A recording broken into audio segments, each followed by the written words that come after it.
à toutes et à tous, ma team Kiefer, j'espère que vous allez bien. Aujourd'hui pour cette nouvelle vidéo, on se retrouve pour parler tennis, Roland Garros, donc sport.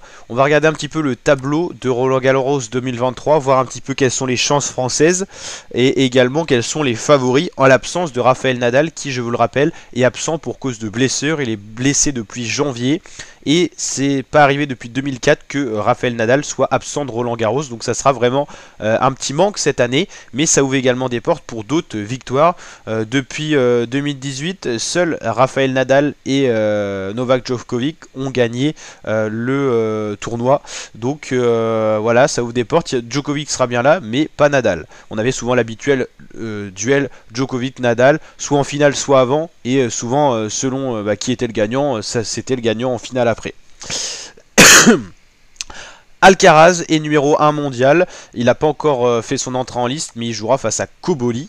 Souvent on affronte, enfin c'est un gros qui affronte un plus petit en début dans le tableau pour pas qu'on ait les meilleurs qui s'affrontent au début. C'est un tirage au sort mais quand même un peu orienté. O'Connell Daniel, ok.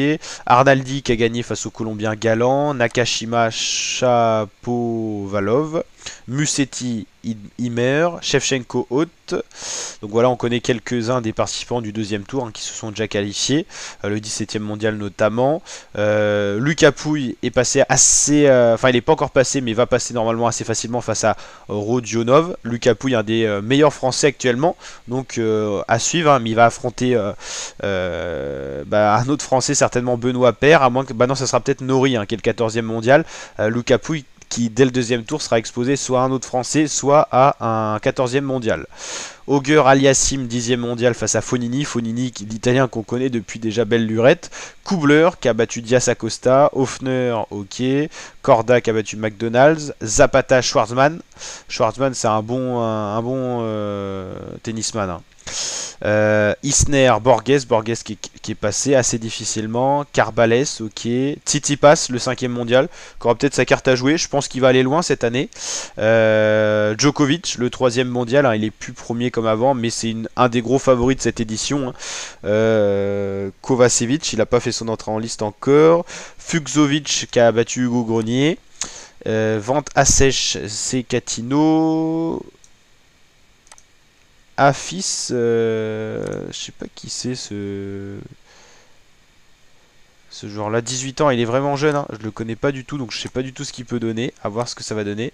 Il va jouer face au 29e mondial, ça sera assez compliqué.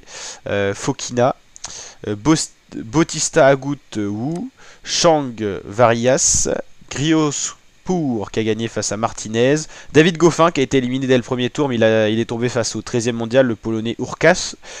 Kachanov qui a éliminé le français Lestienne, Albo le roumain, Wawrinka qui n'a pas fait son entrée en liste, lui qui a déjà gagné Roland Garros, va jouer face à Ramos Vinolas, Kokinakis qui a éliminé le 20e mondial, c'est pas mal, Sonego qui a éliminé le 30e mondial, Hugo Humbert qui a gagné face au français Manarino, Moutet qui a gagné face à Cazot, Roublev le 7e mondial, Rounet le 6e mondial qui n'a pas encore joué, Gaël Monfils qui est là finalement cette année, et normalement je pensais plus le revoir sur Roland Garros, il est là, donc une des chances françaises aussi. Pericard Oliveri, Vavasori Kesmikovic, Zurendolo Mounar, Montero Hanman, Richard Gasquet qui est également là. Fritz, l'américain 9e mondial, Paul, Harry, Mejevic, ok. On va regarder juste les favoris, on va pas lire tout non plus, parce qu'on a beaucoup. Ruud, qui est allé loin l'an dernier, le norvégien. Je crois qu'il était en finale face à Rafael Nadal. Ouais, voilà. Donc lui, un des favoris, Djokovic, Ruud, Tsitsipas, on les attend. Sinner, Muller, ok. Zverev, Hugo Gaston qui avait fait un beau tournoi l'année Covid de Roland Garros. Ok. Dominique Thiem, on l'attend aussi. Il fait souvent des bons Roland Garros. Nishioka. Ok. Medvedev, le 2e mondial qui est jamais extincelant sur Roland Garros. Il n'est pas forcément bon sur terre battue, mais deuxième mondial quand même. Donc voilà, il y a du monde. Alcaraz, Medvedev, Djokovic, tout le top 3 est quand même assez chaud. Tsitsipas, voilà, à voir si il y aura des petites surprises ou pas. Hein. Wawrinka, est-ce qu'il sera à la hauteur cette année ou pas? Alcaraz, c'est quand même le premier mondial, donc on l'attend. Hein. Alcaraz, Djokovic, Tsitsipas, on a envie de les voir au sommet.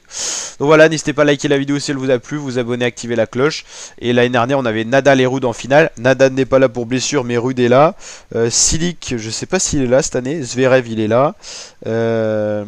Rublev, il est là. Alcaraz, il est là. Ouais, bon, il y a du monde quand même. Hein. Il y a du monde quand même. À part Nadal, il y a du monde. Donc voilà, ciao ciao l'équipe. Et on se retrouve pour plein d'autres vidéos Roland Garros, bien sûr. N'hésitez pas à liker, ça vous plaît, à partager. Hein. Ciao ciao.